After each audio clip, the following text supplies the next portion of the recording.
Voici l'Égypte, le Caire et le plateau de Gizeh, avec ses 3 grandes pyramides, celles de Khéops, Képhren et Mykérinos. La pyramide de Khéops était revêtue de pierres en calcaire blanc qui ont totalement disparu aujourd'hui. Il y a des pyramides plus petites autour d'elle, dites satellites, des temples où il ne reste que des ruines, des mastabas, une sorte de tombe sanctuaire. Et plus bas, la statue monumentale du Sphinx et le temple de la vallée.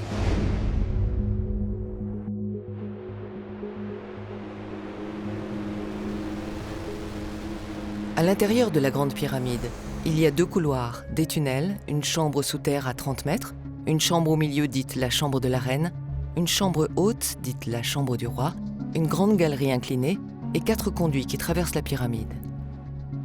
Mais qu'est-ce que cela a d'exceptionnel et de hors du commun ?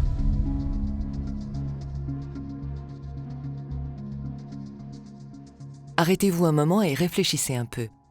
Imaginez-vous en train de pousser et de tirer une pierre de cette taille avec 50 autres personnes. Ensuite, imaginez faire cela avec une 2e pierre, puis une 3e, que vous devrez soulever à 5 mètres de haut, puis à 10, à 20, à 40, 80, 120 mètres. Il y en a 2 800 000 qui vous attendent comme celle-ci qu'il faudra transporter et hisser. C'est vertigineux. Vous apprenez ensuite qu'un bloc de granit pèse 70 tonnes, soit le poids de 3 camions poids lourds chargés, puis qu'à l'intérieur, il y a 1500 tonnes de granit venues de 900 km. Une sorte de vertige vous prend. Vous venez de mettre le doigt dans l'engrenage et vous êtes forcé de constater humblement que le mystère des pyramides n'est pas exagéré. Voici la tour Pardieu à Lyon, surnommée le Crayon. Une tour qui se termine par une pyramide sur le dessus. Le dernier étage se situe à 144 mètres, une hauteur équivalente à celle de la pyramide de Khéops.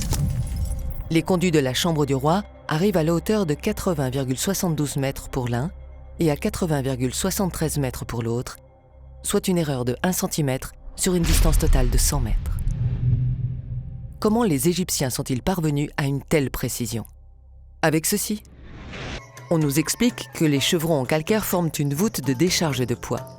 Pourquoi le plafond de la chambre souterraine n'est-il pas en voûte ? Pourtant, il doit soutenir toute cette masse rocheuse en plus de la pyramide elle-même. C'est ça la science. Supposons qu'ils aient réglé, on ne sait pas comment, le problème de la lumière, de l'outil pour mesurer précisément, de l'outil dur pour creuser, qu'ils aient trouvé le moyen d'évacuer le CO2. Reste le problème qu'il est techniquement impossible de creuser vers le bas. Il faudrait un bras de 2 mètres pour atteindre le fond. Il y a aussi l'obélisque d'Assouan, 1200 tonnes de granit qui les attend. Voici quelle sorte de grue et combien il en faudrait pour le soulever. Selon Jean-Pierre Adam, il faudrait 12 000 hommes ou 8 à 9 000 bœufs.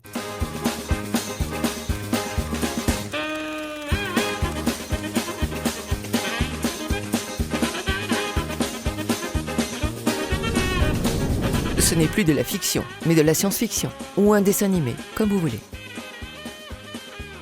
Personnellement, je préfère la théorie des extraterrestres qui les auraient transportés grâce à leur technologie supérieure. Le granit est l'une des pierres les plus dures sur Terre. 7 sur l'échelle de dureté Mohs.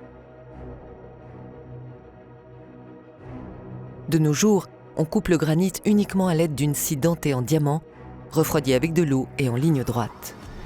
Mais comment coupe-t-on au moins 3500 ans avant Jésus-Christ ce vase en gabbro, matériau encore plus dur que le granit ? Ou ce vase en trachyandésite ? Pas moins de 35 000 vases comme ceux-ci ont été trouvés à Saqqara. Comment réalise-t-on en moins 1800 avant Jésus-Christ ces courbes de la statue de Sénosrê en migmatite, roche de dureté 7, ou celle de la statue de Mykérinos et de ses princesses en gros waké, dont la dureté est supérieure à celle du granit ?